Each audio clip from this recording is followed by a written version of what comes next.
ಇಂದು ಪ್ರವಾಸೋದ್ಯಮ ದಿನಾಚರಣೆ ಅಂಗವಾಗಿ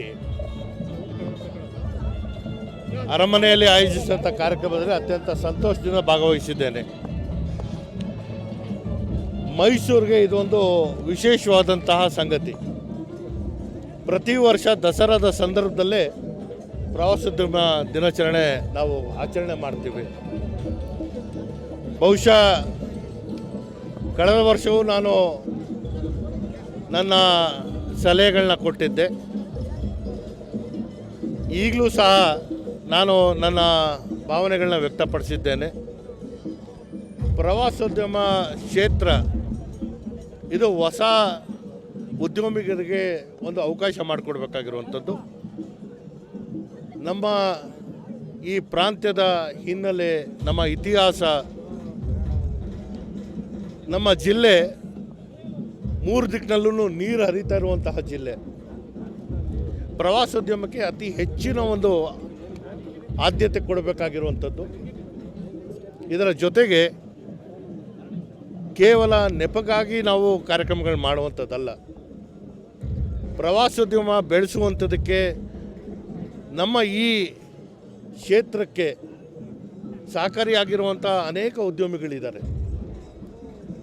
ಅವರ ಕಷ್ಟ ಸುಖಗಳು ಏನು ಅನ್ನೋದು ಕೂಡ ನಾವು ಕೇಳುವಂಥ ಒಂದು ಪದ್ಧತಿನ ಇಟ್ಕೋಬೇಕು. ಬರುವಂಥ ಪ್ರವಾಸಿಗರಿಗೆ ಮೈಸೂರನ್ನು, ನಮ್ಮ ಐತಿಹಾಸಿಕವಾದಂಥ ಸ್ಥಳಗಳನ್ನ ತೋರಿಸುವಂತಹ ಪ್ರಯತ್ನಗಳು ಮಾಡಬೇಕು. ಇದರ ಜೊತೆಗೆ ನಮ್ಮ ಮುಂದೆ ಇರುವಂಥ ಅನೇಕ ಸವಾಲುಗಳಿಗೆ ನಾವು ಸರ್ಕಾರದ ಗಮನ ಸೆಳೆಯುವಂಥ ಕೆಲಸ ಆಗಬೇಕು. ಇವತ್ತು ಏನೋ 4 ಕಲಾ ತಂಡಗಳನ್ನ ಹಾಕಿ ನಾವು ಒಂದು ಜಾಥಾ ಮಾಡುವಂಥದ್ದು ಅಷ್ಟಕ್ಕೆ ಸೀಮಿತ ಆಗಬಾರ್ದು. ಇದು ಹೊಸ ಯುವಕರಿಗೆ ಪ್ರವಾಸೋದ್ಯಮದ ಮೂಲಕ ಉದ್ಯೋಗ ಸೃಷ್ಟಿ ಮಾಡುವಂಥ ಅವಕಾಶಗಳನ್ನ ನಾವು ಕೊಡಬೇಕು.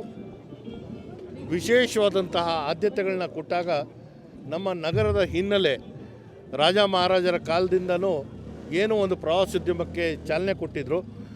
ಆ ಅಡಿಪಾಯದ ಮೇಲೆ ನಾವು ಗಟ್ಟಿಯಾಗಿ ನಮ್ಮ ಭವ್ಯವಾದಂತಹ ಲೋಕವನ್ನು ಕಟ್ಟುವಂತಹ ಕೆಲಸ ಮಾಡಿದ್ರೆ ಮಾತ್ರ ನಾವು ಪ್ರವಾಸೋದ್ಯಮಕ್ಕೆ ನಿಜಕ್ಕೂ ನಾವು ಗೌರವಿಸುವಂತಹ ಕೆಲಸ ಆಗುತ್ತೆ.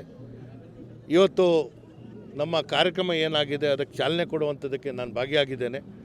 ಆದರೆ ನನ್ನ ಅನಿಸಿಕೆ ಮಟ್ಟಕ್ಕೆ ಇದು ಕಾರ್ಯಕ್ರಮ ಆಗಿಲ್ಲ ಅಂತ ನಾನು ಭಾಳ ನೇರವಾಗಿ ಹೇಳ್ತೇನೆ.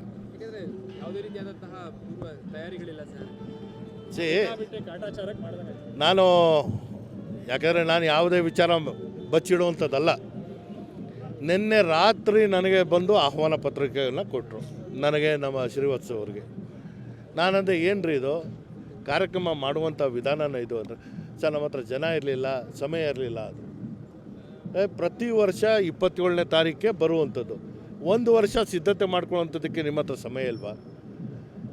ಅವ್ರು ಮಾಡೋಕ್ಕಾಗಿಲ್ಲ, ಇಲಾಖೆ ಮಾಡೋಕ್ಕಾಗಿಲ್ಲ ಅಂದರೆ ಖಾಸಗಿ ಇವತ್ತು ನಮ್ಮ ಹೋಟೆಲ್ ಉದ್ಯಮಿಗಳು ಮತ್ತು ಪ್ರವಾಸೋದ್ಯಮದ ಜೊತೆ ಕೈ ಜೋಡಿಸುವಂಥ ಟ್ರಾನ್ಸ್ಪೋರ್ಟ್ ಆಪ್ರೇಟರ್ಸು ಅವರು ಇದಕ್ಕಿಂತ ಅದ್ದೂರಿ ಮಾಡೋರು. ಸೊ ಇದನ್ನು ನಾನು ಸರ್ಕಾರಕ್ಕೆ ಗಮನಕ್ಕೆ ತರ್ತೇನೆ. ಇಲ್ಲ ಎಲ್ಲ ಕಾರ್ಯಕ್ರಮಗಳು ಬರ್ತಾ ಇದೆ. ಇದೊಂದು ವಿಶೇಷವಾಗಿ ಪ್ರವಾಸೋದ್ಯಮ ಇಲಾಖೆಯ ಕಾರ್ಯಕ್ರಮ ಸಿದ್ಧತೆ ಇಲ್ಲದೆ ಇದು ಆಗಿರುವಂಥದ್ದು ನಮ್ಮೆಲ್ಲರಿಗೂ ಕಾಣ್ತಾ ಇದೆ.